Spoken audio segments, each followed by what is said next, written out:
Here's some of the stories trending this week at NASA.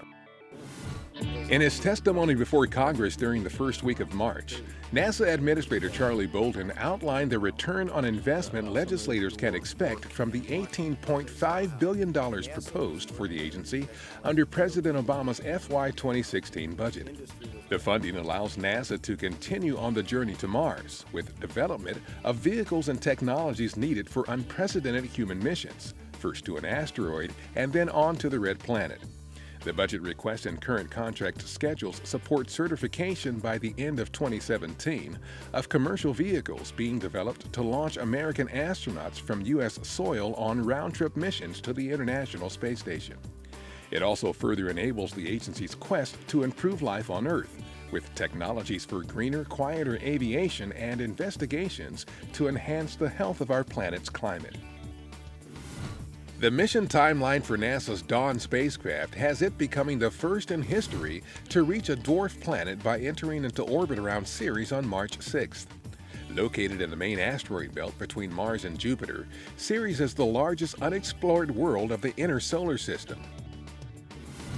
The March 1st spacewalk outside the International Space Station was the last in a series of 3 to prepare for the installation of new docking ports for future use by U.S. spacecraft carrying crews launched from Florida.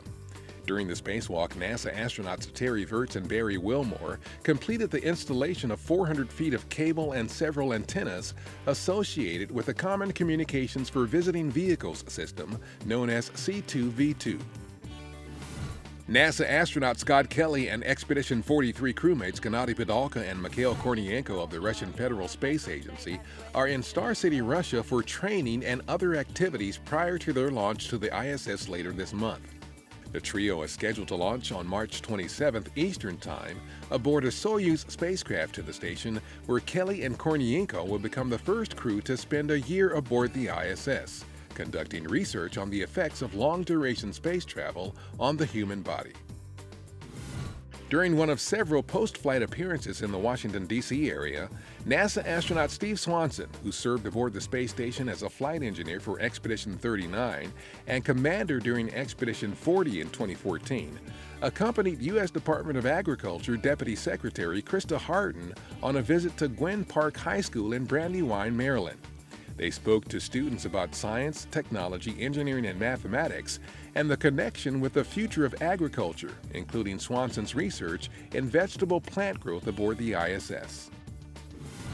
On March 3rd and 4th, NASA's History Office and the Smithsonian National Air and Space Museum co-hosted a public symposium at the museum in Washington to commemorate the establishment 100 years ago of the National Advisory Committee for Aeronautics, or NACA, NASA's predecessor. The symposium featured words from NASA Administrator Charlie Bolden, a panel discussion moderated by the agency's chief historian Bill Berry, and more. Congress established the NACA to pursue excellence in aeronautics. NACA staff, research facilities, and operations formed the core of NASA when it came into existence on October 1st, 1958. And that's what's up this week at NASA. For more on these and other stories, follow us on social media and visit www.nasa.gov/twan.